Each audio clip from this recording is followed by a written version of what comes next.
저는 이 5가지 이유로 아이폰 13 프로를 살 겁니다. 첫째, 접사사진. 둘째, 120Hz 가변 주사율. 셋째, 77mm 망원 카메라. 넷째, 동영상 복회 효과. 마지막 다섯째, AP14 바이오닉이죠.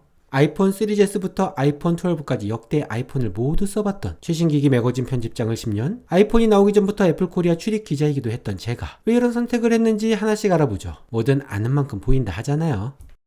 참참참 구독자 이벤트 있습니다. 제가 선정한 5가지 이유 중에 가장 공감이 되는 거, 그걸 댓글로 남겨주시면 모토로라 소닉 서브 무선 충전 스피커, 고속 충전기, 고급 스크린 프로텍터 등 선물을 드릴게요. 얼만큼? 제가 지금까지 생긴 유튜브 수익의 딱 절반 쏘겠습니다.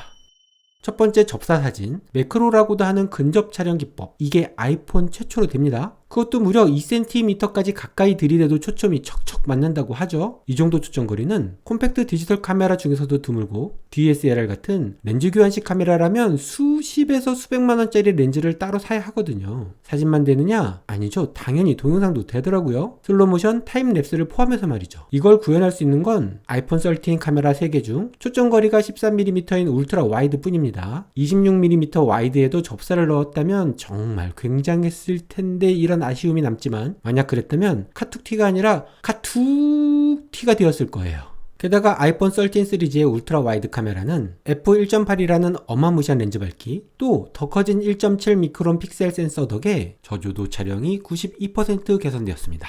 잠깐 그런데 이건 프로가 아닌 일반 13이나 13 미니에도 있는 거네요. 걔네들은 안 됩니다. 이어서 두 번째 이유는 프로모션이란 이름을 붙인 120Hz 가변 재생률입니다. 화면에 무엇을 뿌리는가에 따라 1초에 10에서 120회까지 재생률이 바뀌는데요. 지금까지 아이폰처럼 고정된 재생률이 아니니까 가변 재생률이라 부르는 것이고요. 아이폰으로는 처음입니다. 이 새로운 디스플레이는 높은 그래픽 성능이 필요할 때 알아서 재생률을 높이고 평소에는 낮춰서 배터리 소모를 아낍니다. 심지어 화면을 스크롤하는 손가락 움직임에 맞춰 자연스레 재생률을 높이거나 낮추기도 합니다. 손가락과 스크린이 한 몸인 양 반응한다는데 뭐 그 정도까지는 아닐 것 같고, 아무튼 재생률이 높으면 화면 전환이 매우 매끄럽다는 장점을 갖게 되죠. 120Hz 디스플레이의 결정적 약점으로 지적되고 있는 배터리 시간은 출시 전까지 꾸준히 들리던 우려의 목소리를 비웃기라도 하듯 되려 13시간 늘어났습니다. 스트리밍 동영상 재생 시 최장 20시간까지 버틴다고 하죠. 맥스는 이보다 5시가 더 긴 25시간이고요. 아이폰 12 프로 맥스가 12시간이었는데 애플이 허위 스펙 남발하는 곳이 아니라 뻥은 아니겠지만 이건 증가폭이 너무 심하지 않아요? 도대체 무슨 짓을 한 거죠?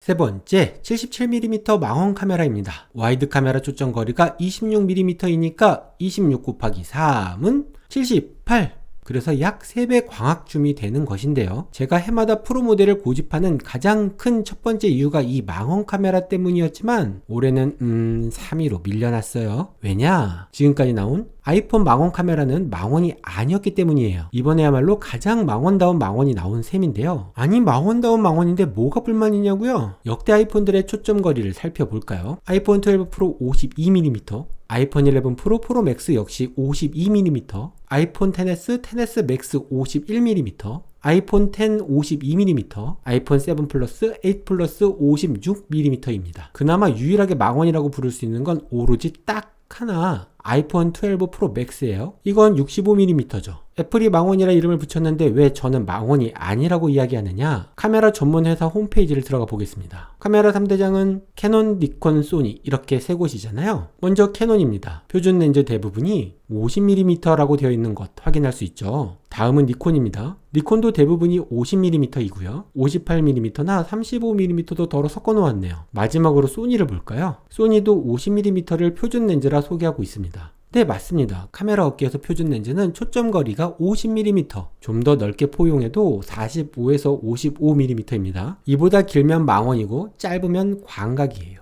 50mm, 이걸 왜 카메라 업계에서 표준이라 부르는가 하면 내가 보는 것과 거의 같은 사진을 찍는다는 이야기예요. 애플이 지금까지 이야기한 망원 카메라는 50mm에 가까웠죠? 그러니까 사실은 표준화각이었던 겁니다. 50mm는 왜곡이 거의 없는 아주 예쁜 사진을 찍을 수 있는데 이번 아이폰 13 프로의 77mm 망원은 저에게 썩 반갑지 않더라, 이런 이야기예요. 그래도 아이폰 사상 가장 성능 좋은 망원 카메라를 달고 나왔으니까 나름 기대는 하고 있습니다. 그래서 망원 성능이 향상되었음에도 세 번째로 밀려났네요. 50mm가 그립기는 한데 카메라 3개 처음 났을 때 디자인 별로라고 욕 엄청 엄청 처먹고 환 공포증이 생기겠다는 둥. 아이폰 20쯤 나오면 카메라도 20개 달리는 거 아니냐고 온갖 조롱거리가 되었는데, 만약 50mm 표준 화각 카메라를 더해서 4개가 되면 안 되겠다. 그냥 포기하기로 해요. 혹시 아직 망원 카메라가 달린 아이폰을 한 번도 써보지 않은 분은 제발 꼭 한번 도전해 보시길 바랍니다. 특히 인물이나 음식을 망원으로 찍으면 내가 사진을 이리 잘 찍는 사람이었나? 하고 놀랄 거예요. 이건 그냥 하늘과 땅 차이입니다. 확실해요.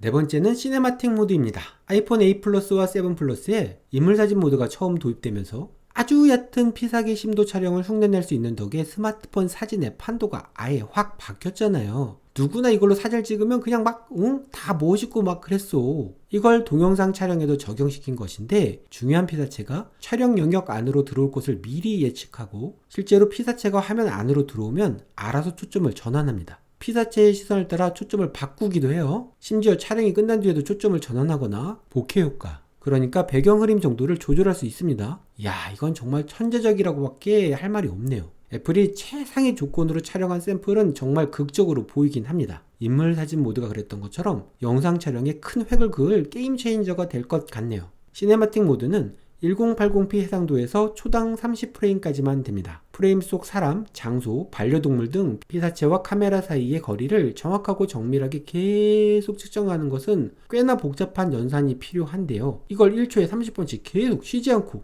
심도 데이터를 생성해야 하겠죠. 그럼 상상 이상의 복잡한 연산이 될 텐데, 이걸 AP15 바이오칩 하나가 다 처리한다는 이야기잖아요. 또 언젠가는 4K 영상도 가능하게 될 거고요. 제 머리로는 애플이 아이폰 13에 얼마나 많은 공을 들였는지 가늠조차 안 됩니다. 이런 놀라운 기술을 보고도 바뀐 게 없네. 업그레이드가 아니고 엽그레이드네. 이런 이야기하는 사람들을 제가 이해할 수 없는 결정적 이유이기도 하고요. 그럼에도 네 번째인 이유, 이거 13이나 13 미니도 되거든요. 어쭈, 인심 좋아졌다 애플 다 넣어준다? 왜? 만들고 나서 보니까 우리가 아이폰을 만든 건가 아이 카메라를 만든 건가 헷갈리셨어? 응? 다섯째는 AP15 바이오닉입니다. 아이폰의 성능을 담당하는 가장 핵심이 되는 주인공 중에 주인공임에도 얕잡아 보기 쉽죠. 자, 사람으로 비유하자면 누구는 1년간 자기 개발을 열심히 해서 외국어 실력도 확 올리고 운동도 게으르지 않아 체지방 줄이고 근육량 늘려서 체력적으로도 말도 안 되게 향상된 데다 틈틈이 인문학 지식도 넓히는 등 아주 이상적인 발전이 있었어요.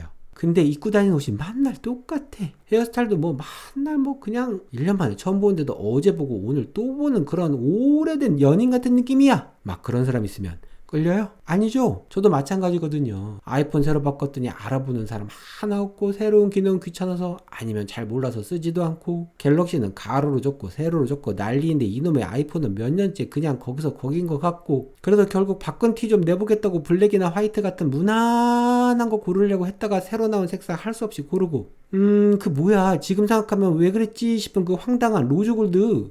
말이 골드지? 아우씨, 누가 봐도 분홍분홍 했는데 그거 처음 나왔을 때도 남자라면 핑크지 이러면서 정신승리 해가며 너도 나도 로즈골드 고르고 그랬잖아요. 저만 그런 거야? 아닐걸. 아이폰은 작든 크든 해마다 스마트폰으로 가능한 일의 한계를 넓혀갔잖아요. 이번 아이폰 13만 해도 그렇죠. 120Hz 가변 재생률, 늘어난 배터리 시간, 시네마틱 모드, 기적적으로 노이즈를 감소시키는 야간 모드, 어두운 영역부터 아주 밝은 곳까지 생생하게 살려주는 더 발전된 스마트 HDR4, 영화 업계에서나 쓴다는 고화질 프로레스로 촬영하고 편집하는 일 등 이 모든 것은 눈에 보이지 않는 곳 깊숙이 쏙 박혀 숨어있는 AP15 바이오닉이 있기에 가능한 일이지 않겠습니까? 저는 스크린이 커지고 베젤이 얇아지고 노치가 줄어들고 두께가 얇아지고 무게는 가벼워지고 이런 것보다 이번에 나올 새로운 A 시리즈 칩은 또 얼마나 발전했을까? 이쪽이 해마다 더 기대됩니다. 1년에 한 번씩 계속 성능을 향상시키는 것도 도대체 언제까지 가능한 일인지도 몹시 궁금하고요.